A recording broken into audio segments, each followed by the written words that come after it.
Alright, you want to go take a look at my studio? Studio might be too strong of a word, but it's where I go to bang away on these things.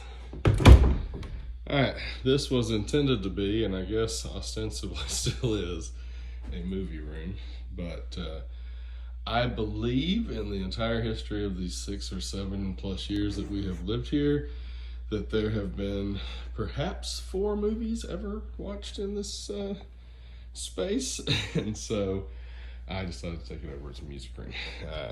Fridge, and I mean, it's got all cool stuff for movies if you ever decided to actually use that. This little gadget here came from Amazon. I don't know how much it cost, but I'm certain it was less than $50, and does a pretty good job of holding the phone that I'm currently holding. And got some camping stuff there. It has nothing to do with what we're talking about. And I got this music stand, microphone stand from a local music store. There's a fridge.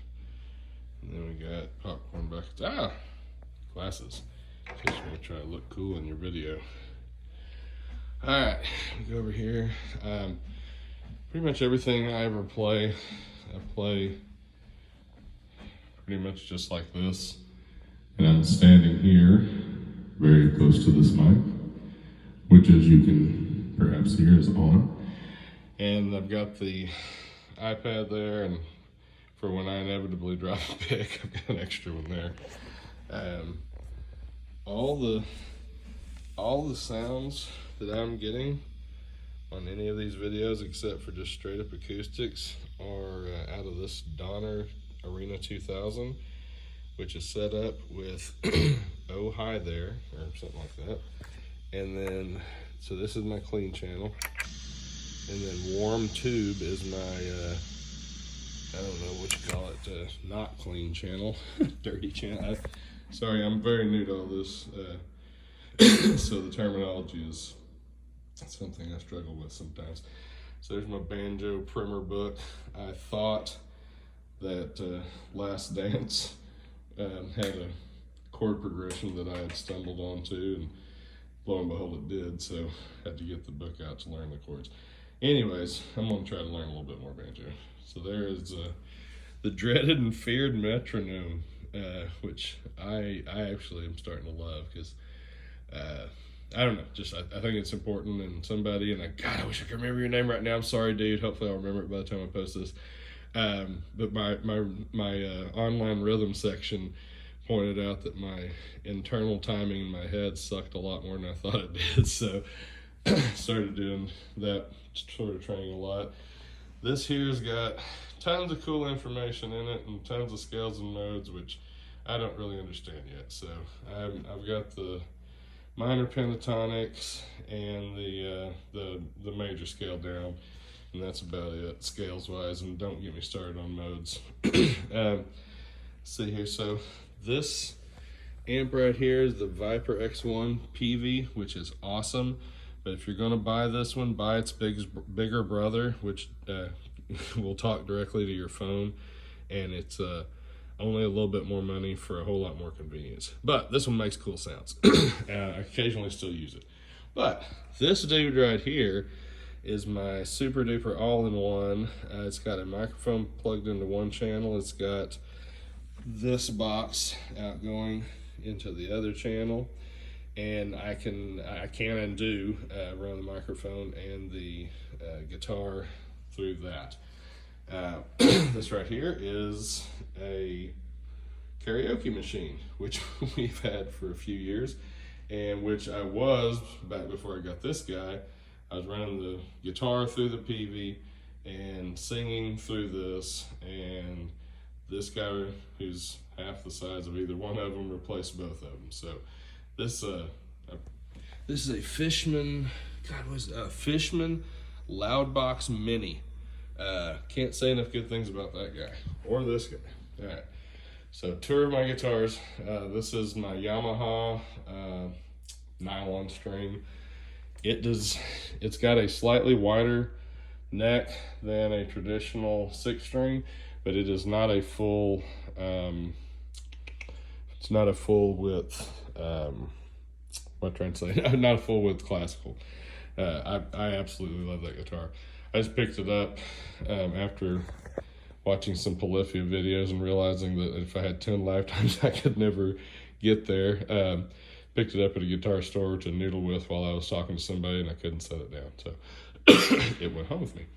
All right, this is my Alvarez practice guitar, and I say practice guitar because,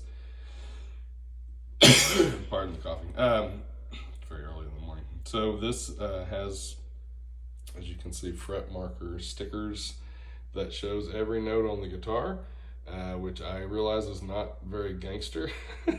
And whatever you can see in there is the model number on this. It's an Alvarez, oh God, I can't see my model, RF26CE. I really like this guitar. It was a very good deal, very good bargain. Both of these things have the built-in tuners.